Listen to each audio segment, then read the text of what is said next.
네, 이 교시에서는 첫째로 우리나라의 그 산업재해보상보험이 그 역사적으로 어떻게 흘러왔는지 추진 체계에 있어서 그 살펴봤고요. 그 다음으로 역사에 대해서 한번 살펴보겠습니다.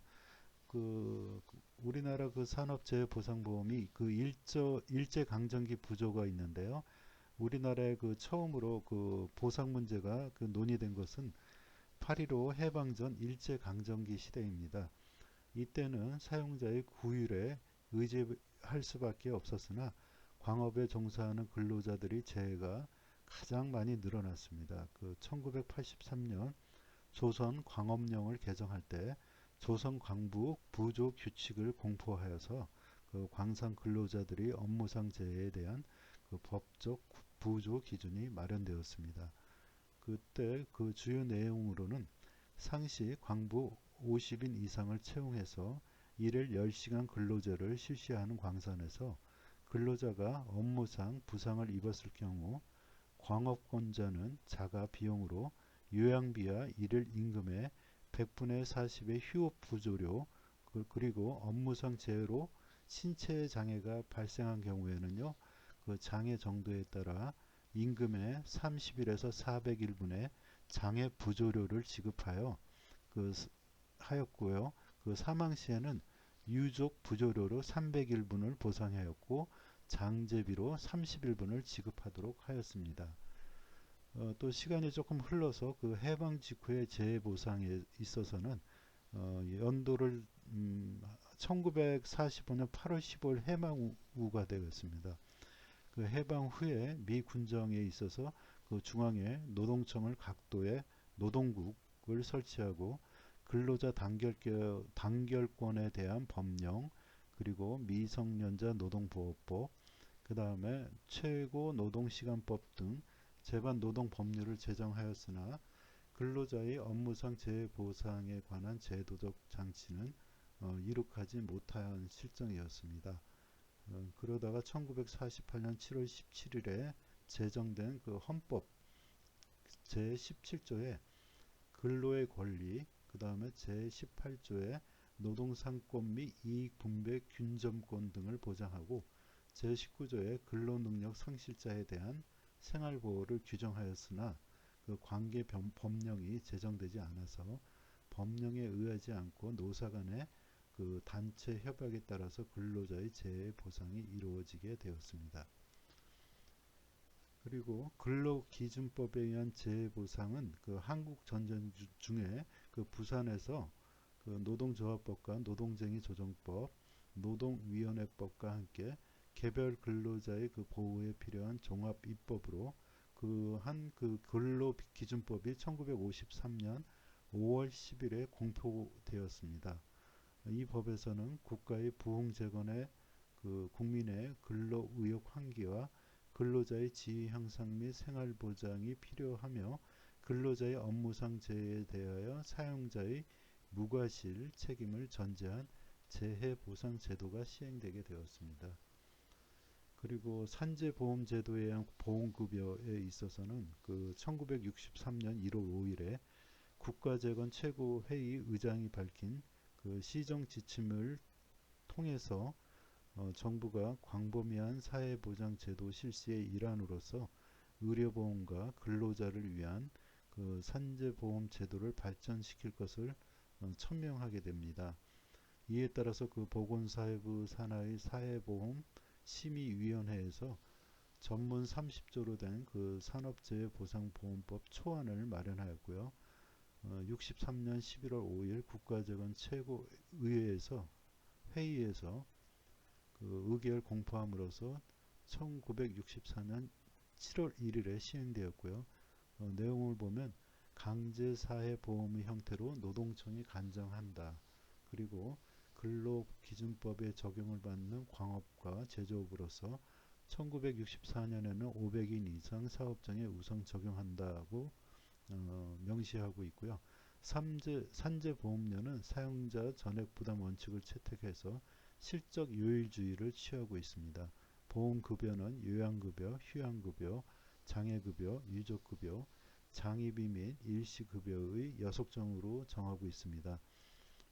산업재해보상보험심의위원회에서 보험사업의 주요 정책을 심의하게 된다고 명시하고 있습니다.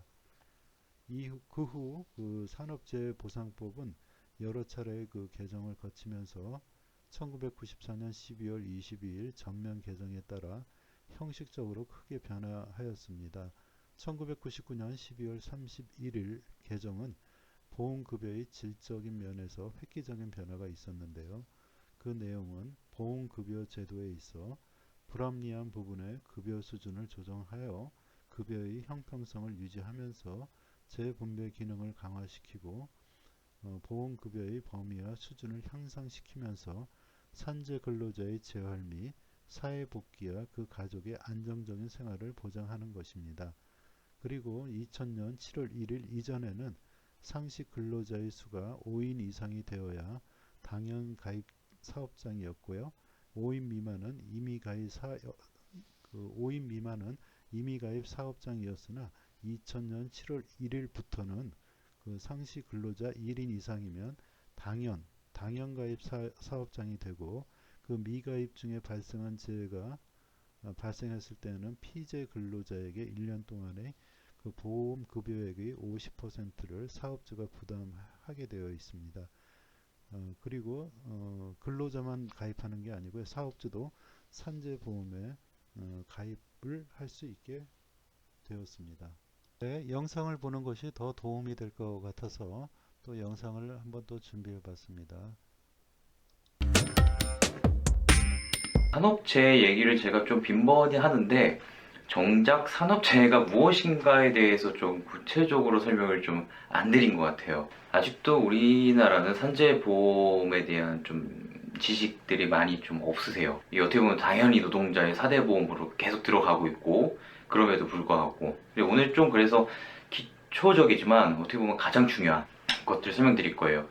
종전에도 설명드린 적 있었죠? 여기 링크를 하나 해주실 건데 산재보험을 받기 위해서 반드시 해야 되는 보상을 받기 위해서 반드시 필요한 초동조치, 이거 굉장히 중요해요. 이게 근데 왜 무엇을 받기 위해서 중요한 거냐를 오늘 좀 설명을 드릴 거예요. 산업재해보상보험, 이게 어떤 건지 좀 설명드릴게요. 일단은 이겁니다. 사용자의 무과실 책임. 그러니까 사용자가 어떤 과실이 있지 않더라도 사용자의 지배하에서 발생한 노동자에 대한 재해는 사용자가 책임을 지고 보상하고 휴업급여를 지급하고 책임을 져라, 이런 주어적인 생각에서 시작돼요. 몇 가지 학설이 있기는 한데 제가 좀 가장 타당하다라고 생각하는 학설은 사업에서 발생한 이유는 누구 거예요? 사용자 겁니다. 반대로 사업을 하면서 발생하는 모든 위험 역시 사용자 것. 우리나라 같은 경우 대법원에서 이제 판례들이 나오면 마치 이제 사람이 일하면서 다치고 이런 거를 이렇게 표현해요. 마치 사육장 내에 있는 기계, 기구 등에서 발생할 수 있는 사업의 그냥 위험 부담 요인 중 하나다. 이렇게 보고 있어요. 형평에 맞지 않나요? 모든 이윤을 가져가는 대신 이윤을 창출하는 데 소모되는 모든 위험 또한 사용자가 져야 된다. 이런 논리에 좀 기초를 하고 있습니다. 때문에 산재 보상을 다친 노동자한테 적절히 해주지 않으면 1차적으로 책임지는 게 사용자예요. 우리 근로기준법에는 사용자가 산재 보상을 하지 않을 경우에는 형사처벌을 하도록 규정되어 있습니다. 사실 이제 사람 하나가 다치면 보상해야 될 금액이 어마어마해요. 현재 해보신 분들은 알겠지만 허리 디스크 하나만 해도 수술하시고 하고 몇 개월 쉬어버리시면 금세 몇 천만 원 1년 가버려요. 이러면 또 사업하기 힘들겠죠. 위험이 굉장히 크죠. 이게 사회적 위험이 돼버리는 거니까. 그래서 이게 4대 보험 중에 산재 보험의 형식을 빌려서 미리 일정하게 준비를 한 게 산재 보험이에요. 어때요? 여러분들이 4대 보험 가입 중에 다 반반씩 내잖아요. 국민연금, 건강보험 다 반반 내잖아요. 근데 유일하게 사용자가 전액을 지급하는 보험이 이 산재보험. 당연하죠. 원래 사용자 위험 부담을 보험 형식으로 빼준 것 뿐이기 때문에. 이러기 때문에 여러분들이 좀 아셔야 될 게 있어요. 사용자의 원래 책임이라 그랬잖아요. 그러니까 산업재해를 내가 당했을 때 신청을 하는데 사용자의 허락이 필요할까요? 그러니까 책임자가 내가 책임지기 싫다고 허락을 안 해줄 수 있을까요? 그런 관계가 아니에요. 때문에 산재보상보험은 당초부터 사용자의 승낙이 필요하지가 않아요. 일하다 다쳤는지 그 여부만을 중요시하는 거예요. 산재보험을 신청하는 방법, 참 어려울 것 같지만 쉽습니다. 근로복지공단 홈페이지에 가면 전자적인 방법으로도 할 수 있고요. 근로복지공단 또 인터넷 한번 쳐보세요. 각 지역별로 다 있어요. 어느 곳에 가셔서 양식지에다가 작성해서 내시기만 해도 되고요. 방문을 하셔도 되고, 아니 우편, 팩스 뭐 다 가능합니다. 병원에 가면은 원무과라는 데가 있어요. 거기 가도 양식지를 비치해 놓은 데가 있고요. 병원에서 원무과를 대신해서 원무과가 대신 산재를 신청하는 경우도 꽤 많이 있습니다. 그만큼 접근하기 어렵지 않다는 얘기를 좀 드리는 거예요. 또 이제 산재보험에 대해서 좀 왜 이걸 해야 되느냐? 보험 중에서 이렇게 보상이 좀 크게 잘 되는 보험도 드물어요, 사실. 다쳤을 때 요양비, 치료비죠. 그 다음에 일을 못하니까 휴업급여. 뭐 평균 임금의 70%라고 하지만 금액이 결코 적지는 않아요. 뭐 이런 식으로 보상 체계가 굉장히 좀 잘 돼 있어요. 승인이 나는 게 조금 까다로운 부분이 있어서 그렇지, 승인만 나면은 어떻게 보면 이제 사회에 다시 업무를 복귀할 때까지 참 안정적인 도구가 된단 말이에요. 또 중요한 게 하나 있어요. 산재보험에 여러분들이 과실 여부를 좀 생각하시는 경우가 많아요. 내가 내 책임이 있는데 이게 보상이 될까? 됩니다. 이 보험 제도 자체가 그냥 사업장에서 발생하는 모든 위험을 그냥 커버하기 위한 거예요. 일종의 사회 보장 제도 중 하나예요. 뭐 망치질 하다가 내 손 찌는 거 본인 과실일 수도 있잖아요. 뭐 이래도 상관없습니다. 다만 안 되는 경우도 있어요. 업무랑 너무 연관성이 떨어져 버리면은 안 돼요. 조심하셔야 돼요. 특히 일하시는 분들. 제가 저번에 말씀드렸던 우리 그 세 가지 사항 있죠. 그것만 지키시면 여러분들 보상받고 치료하는데 크게 문제가 되지 않습니다. 하지만 또 이제 제가 한 가지 좀 주의사항 좀 말씀드릴게요. 보통은 산업재해를 적극적으로 사용자가 하려고 할 때가 있어요. 왜냐, 보통의 경우는 재해가 클 때 좀 그럴 때가 있어요. 그러니까 사용자가 자기 스스로 처리를 할 수 있는 수준이 아닌 거. 근데 이때 산재 처리는 쉽게 돼요. 근데 주의하실 게 있어요. 그 재해 경위서라는 게 있는데 사용자가 임의로 작성을 해요. 이게 무슨 말이냐면 여러분의 실수로 인해서 다친 게 아님에도 불구하고 마치 여러분이 어떠한 실수 때문에 다친 것처럼 기재를 할 때가 있어요. 예를 들어 볼게요. 예를 들어 뭐 이 크레인 밑에서 공정 작업을 하는 분이 있어요. 근데 그 크레인의 그 연결 밧줄고리가 회사들이 노후화돼서 끊어져서 물건이 낙하해서 크게 중상을 입은 케이스가 있었어요, 실제로. 어때요? 공작물이 노후, 공작물을 하면 그 기계규가 노후돼서 떨어진 거 아니에요. 이건 전적으로 공작물 책임을 지는 사용자의 100% 책임이만 들어갈 수 있는 사유예요. 그런데 이제 사용자가 임의로 이걸 쓸 때는요, 업무 작업 지시를 하지 말랐음에도 불구하고 그 크레인 밑에 들어가서 일을 했다, 이런 식으로 써버려요. 실제는 어때요? 그 사고가 아니었어요. 크레인하고 살짝 떨어져 있는 상태에서 그게 낙하해서 굴러와 버린 케이스예요. 피할 수가 없는 상황이죠. 그러니까 이처럼 경위서를 전적으로 사업주한테 맡겨서 작성한 거 위험합니다. 반드시 체크하셔야 돼요. 그다음 마지막으로 공상합의라는 게 있습니다. 이거 많이 여쭤봐서 그래요. 공상합의가 좋아요? 산재가 좋아요? 사실 뭐 딱 잘라 말하기는 어려운 부분이 있는데요. 이렇게만 설명드릴게요. 많이 다치셨고 내 피해가 장기적으로 재발할 것이 예상되거나 산재로 가셔야 됩니다. 공상합의는 되게 이례적으로 끝날 때가 많이 있어요. 물론 뭐 공상합의 때도 뭐 휴업급여만큼 다 보상해주고 뭐 미래까지 다 치료해주면 뭐 괜찮다 그거죠. 근데 대부분의 사업자들이 시도하는 공상합의는 일회성에 조금 규모 있는 금액을 주고 끝내려고 하는 거예요. 이게 많이 후회가 되실 수도 있어요. 나중에 가면 다시 재발하고 막 이런 상황이 있어요. 다만 이제 한 가지 미리 말씀드릴게요. 공상 합의를 하셨다고 해서 산재 보상이 안 되는 게 아닙니다. 그래서 산재 신청 또 할 수도 있어요. 다만 이제 합의했을 때 받은 금액은 치료비 쪽은 다 차감이 되죠. 예. 뭐 이런 거예요. 그러니까 합의 시도는요, 좀 신중하셔야 돼요. 예. 여러분들의 뭐 치료비, 뭐 손해배상금에서 많이 사라져요, 그게. 나중에 또 이 합의에 대해서 좀 자세하게 또 말씀드릴 때가 있을 거예요. 예. 오늘은 좀 산재보상보험이 무엇인가에 대해서 조금 간략하게나마 좀 알아봤어요. 예. 오늘 여기까지 좀 정보 드리고요. 예. 네, 이어서 산업재해 보상보험제도의 그 운영과 보험료에 대해서 살펴보겠습니다. 운영 형태가 있고요. 다른 보험과의 산재보험, 그 다음에 산업재해 인정범위, 그 다음에 적용 대상이 있습니다. 그 운영 형태는 첫 번째로 국가사회보험형과 강제민간보험형, 그리고 혼합형으로 있는데요. 첫 번째 국가사회보험형이라는 것은 그 국가가 중앙에 공공기금을 조성해서 산재보험 프로그램을 운영하거나 우리나라의 근로복지공단과 같은 중공공기관이 운영하는 형태를 말합니다. 그 대다수의 국가에서 국가사회보험형 산재보험 제도를 채택하여 영국, 독일, 오스트리아, 캐나다, 그리고 프랑스, 그리스, 이탈리아, 또한 그리고 일본, 대만, 네덜란드, 뉴질랜드, 노르웨이, 스페인, 스웨덴, 브라질, 멕시코 등이 국가가 직접 또는 중공공기관을 이용해서 산재보험을 운영하고 있습니다. 우리나라 또한 근로복지공단이라는 중공공기관을 이용해서 산재보험을 운영하고 있습니다. 그 다음에 두 번째로 강제민간보험형은요, 국가가 다양한 형태의 민간보험이나 준민간보험들을 이용해서 산재보험을 운영하는 것인데요. 국가가 고용주들이 민간보험에 가입할 것을 의무화하고 급여나 보험료에 대해서 일정한 기준들을 제시하여 통제하는 방법입니다. 미국의 대다수 주 정부들과 핀란드, 포르투갈, 그리고 덴마크의 장애급여가 이러한 강제 민간 보험형에 속한다고 할 수 있습니다.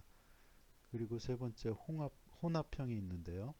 국가에 의한 공적인 산재보험과 민간보험이 공존하면서 고용주가 어떤 보험에 가입할 것인지에 대한 선택권을 주는 경우도 있습니다. 이를 혼합형이라고 부를 수 있는데요. 호주나 스위스, 벨기에 등이 여기에 속한다고 할 수 있겠습니다.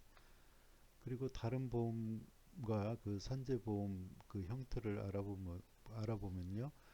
산재보험이 가지는 보상적 성격이 산재보험을 다른 사회보험과 구분짓게 하였으며 산재보험이 전통적으로 다른 사회보험과 독립된 행정체계를 가지도록 하였습니다. 이 말은 사회보험에 있어 정액급여와 정액기여로 재반급여를 일원화할 것을 원칙으로 제시한 이 베버리지 보고서조차도 산재보험이 가지는 특수성을 인정하여 산재보험을 예외로 할 것을 제안하였는데요. 그러나 2차 세계대전 이후 산재보험에서 중요한 발전 중 하나는 산재보험 제도가 다른 사회보험 제도나 소득보장 프로그램들과 통합됐다. 이렇게 다른 보험과 산재보험의 위치에 대해서 한번 살펴봤습니다. 산재보험의 산업재해 인정 범위에 대해서 살펴보면요. 산재보험은 보편적으로 산업재해 문제에 대응하는 것입니다. 그러나 각 국가마다 산업재해를 인정하는 정도가 매우 상이합니다. 전통적인 산업재해에 대한 인식을 보면요. 영국의 1897년 노동자 보상법에서 명료화된 업무 수행성과 업무 기인성이라는 두 가지 요건을 충족할 때 산업재해로 파악하는 것이었는데요. 이를 이요건주의라고 하는데요. 오늘날에도 산업재해 여부를 판정하는 기준으로 많이 준용되고 있습니다.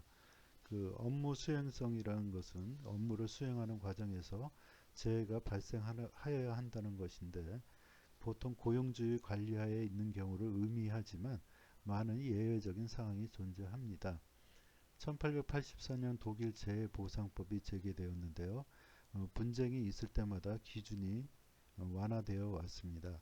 작업 직전이나 직후 중에 발생한 재해나 휴식이나 중식 등과 같은 상황에서 발생한 재해, 고용주가 제공한 기숙사에서 발생한 재해나 그리고 고용주가 제공한 교통수단에서 발생한 재해 등으로 산업재해의 적용 범위가 넓어졌습니다. 1925년 독일 사회보험법의 개정을 통해서 직업병과 통근재해가 산재보험에 포괄되기 시작하였습니다. 직업병 같은 경우 직업 과정에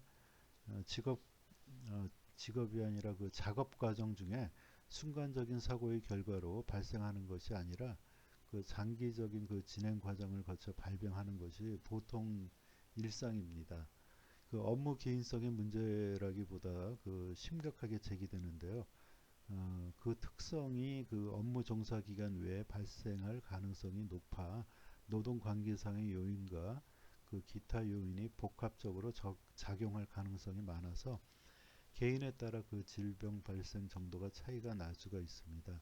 증상이 일반 질병과 구분되는 직업병으로서의 특이성을 갖지 못할 경우도 많기 때문에 더더욱 업무 기인성을 판단하기가 쉽지가 않습니다. 따라서 직업병의 경우에는 업무 기인성의 증명에 다음과 같은 세 가지 방법이 일반적으로 이용되는데요. 그 첫 번째로는 지정 열거 방식은 특정 그 시점에서 발견한 그 직업병 목록을 열거하여 이에 해당하는 질병을 직업병으로 판정하는 방법입니다. 지정 열거 방식은 특정 시점에서 발견된 그 직업병 목록을 열거하여 이에 해당되는 질병을 직업병으로 판정하는 방법이다. 이는 그 노동자의 입증 책임은 경감되지만 범위의 한정으로 새로운 직업병에 유연하게 대처하기 힘들다는 약점을 가지고 있습니다. 두 번째로 일반 그 지정 열거 방식에 이어 그 일반 정의 방식은 직업병에 대한 일반적 정의만을 하고 구체적으로 문제가 된 질병이 그 정의 규정에 해당하는가를 판정하는 방법입니다. 그러나 이 방법은 광범위성을 장점으로 하지만 입증 부담이 노동자에게 있기 때문에 전문적 진단을 필요로 하는 결점이 있다고 하겠습니다. 세 번째 그 혼합 방식은 일반 정의 방식, 그 다음에 지정 열거 방식의 그 장점만을 살리기 위해 혼합 방식입니다. 그 직업병 목록과 지정 질병 외에 질병에도 입증 과정을 허용하는 방식인데요. 오늘날 대부분의 국가들은 이 혼합 방식을 채택하고 있습니다. 이는 그 특정한 직업병뿐 아니라 그 직업병이 전형적으로 발생하는 산업을 같이 열거한 이행 목록표를 기준으로 해서 합치될 경우에만 직업병으로 인정하는 제한된 방법을 사용하다가 최근에는 그 일반 정의 방식을 결합한 혼합 방식이 주로 사용되고 있으며 그 현대적 경향은 그 산업재해 판정을 완화하거나 아예 조사를 하지 않는 것으로 바뀌고 있습니다. 그 다음에 네 번째 적용 대상에는 그 당연 적용 사업장과 임의 적용 사업장, 적용제외 사업장이 있는데요. 그 산재보험의 그 보험급여 대상은 적용 사업장에서 제외를 입은 근로자, 유족을 포함하죠. 그 산재보험의 적용 단위는 사업 또는 또 사업장이 될 수가 있겠습니다. 그 사업이라는 말은 어떤 목적을 위하여 행해지는 계속적 사회적 경제적 활동 단위로서 그 목적은 영리성 여부와는 관계가 없습니다. 또 사업장이란 말은 사업이 행하여지고 있는 인적 물적 시설이 존재하는 그 장소적 범위를 중심으로 한다고 보시면 되겠습니다. 사업 또는 사업장의 판단 기준은 그것이 사업장이든 공장이든 그 자체에서 인사나 그 회계 운영 등 최소한의 경영 체제로서 독립성이 유지가 된다 안 된다 그 독립성의 유지 여부가 중요하다고 할 수 있겠습니다. 당연 적용 사업장은 우리나라 산재보험이 그 모든 사업과 사업장을 적용 범위로 하고 있고 그 사회보험의 원리에 따라 강제 가입을 원칙으로 하고 있습니다. 1999년까지 그 산재보험제도는 5인 이상 사업체만 강제 적용 대상으로 규모를 제한했는데 그 2000년부터 1인 이상 사업으로 확대되어 실질적으로 전 사업장으로 적용 범위를 확대했습니다. 뿐만 아니라 1999년까지는 금융보험업을 비롯한 일부 업종이 적용에서 제외됐으나 2000년부터 거의 대부분의 업종에 적용되기 시작하였습니다. 그 다음에 임의 적용 사업장은 그 적용 제외 사업이라고 할지라도 당해 사업의 사업주는 관할 근로복지공단에 산재보험 가입 신청을 함으로써 보험에 가입할 수 있습니다. 그러나 일단 보험에 가입한 경우 그 보험 계약을 해지하고자 할 때는 근로복지공단의 승인을 얻어야 되며 이때 그 계약 해지는 그 보험 관계가 성립한 보험 연도가 종료한 때에 이루어집니다. 한편으로 근로복지공단은 계속해서 보험 관계를 유지할 수 없다고 인정하는 경우에는 직권으로 보험 관계를 소멸시킬 수가 있습니다. 그 다음에 적용제외 사업장이 있는데요. 적용제외 사업장은 공무원연금법 또는 그 군인연금법에 의해서 재해보상이 행해지는 사업과 선원법 또 어선법 및 어선재해보상보험법 그리고 사립학교 교육연금법에 의해 재해보상이 행해지는 사업에 대해 적용을 제외한다. 그래서 주택건설 사업자나 건설업자 등이 아닌 자가 시공하는 공사 및 그리고 상시 근로자의 수가 1인 이상 되지 않는 사업, 농업, 임업업, 수렵업 중 법인이 아닌 자의 사업으로 상시 근로자 수가 5인 미만인 사업도 제외 대상이 됩니다. 이어서 살펴볼 내용은요. 보험료가 되겠습니다. 보험료에는 그 재원 조달 방식, 부과 기준, 보험 교육, 보험료율이죠. 보험료율입니다. 죄송합니다. 보험료율, 개별 시적 요율 제도가 있습니다. 보험료 같은 경우에는 우리나라 그 산재보험 및 재원 조달 방식에 있어서 그 앞서 말한 바와 같이 전액 보험 가입자에 의해서만 보험료가 납부되고 있습니다. 보험료가 부과되는 방식은 업종별로 그 차등요율 체계를 기본으로 해서 부분적으로는 개별 실적 요율 체계를 적용하고 있습니다.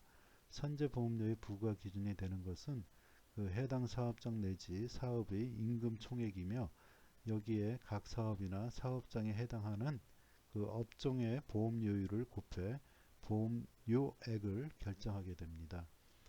산재보험의 보험료율은 2016년 현재 60개 업종으로 구분해 업종별로 과거 3년간의 그 재해율에 기초하여 보험료율을 산정하게 되어 있습니다. 또한 각 업종 내 개별 사업장에는 산재 발생 정도에 따라 부분적으로 개별 실적 요율을 적용하고 있습니다. 업종별 그 보험료율은 순보험료율과 부가보험료율로 구성되는데요. 순보험료율은 보험급여 지출에 필요한 소요금액을 조달하는 것으로 그 매년 6월 30일 기준으로 과거 3년간의 그 재해율, 그 다시 말해 총임금에 대한 보험급여 비율을 기초로 그 당해 사업연도에 추가 지급될 액을 고려한 조정액으로 구성된다고 할 수 있겠습니다. 부가보험료율은 그 보험사업에 소요되는 비용으로서 전 사업에 균등하게 사용되는 비용과 재해 발생 정도에 따라 사용되는 비용으로 구분할 수가 있는데요. 각각 사업 종류별 임금 총액의 구성 비율과 보험급여 지급률의 구성 비율에 따라 분할 가감하여 결정되겠습니다. 그 한편으로 그 개별 시적 요율 제도는 사업주의 그 산재 예방 노력을 제고하기 위해 1969년부터 부분적으로 도입 실시되었습니다. 개별 실적 요율이 적용되기 위해서는 보험 관계가 성립한 후에 3년이 경과해야 하고 상시 30인 이상 또는 연간 연인원이 7,500인 이상의 근로자를 운영하는 사업입니다. 건설업과 벌목업을 제한 사업과 건설업과 벌목업을 제한 사업과 그 건설업 중 그 매년 당해 보험연도 2년 전 보험료의 총 공사 실적이 100억 원 이상인 사업이 해당되는데요. 개별 실적 요율이 적용되면 그 사업체의 과거 3년간의 보험료율에 대한 보험급여 총액의 비율, 즉 다시 말하면 수지율이라고 하는데요. 수지율이 85% 이상이거나 75% 이하일 때는 업종별 일반 요율의 50% 범위 내에서 보험료율의 인상 인하를 조정하도록 하게 되어 있습니다. 2교시를 마치고 3교시에서 계속 이어지겠습니다.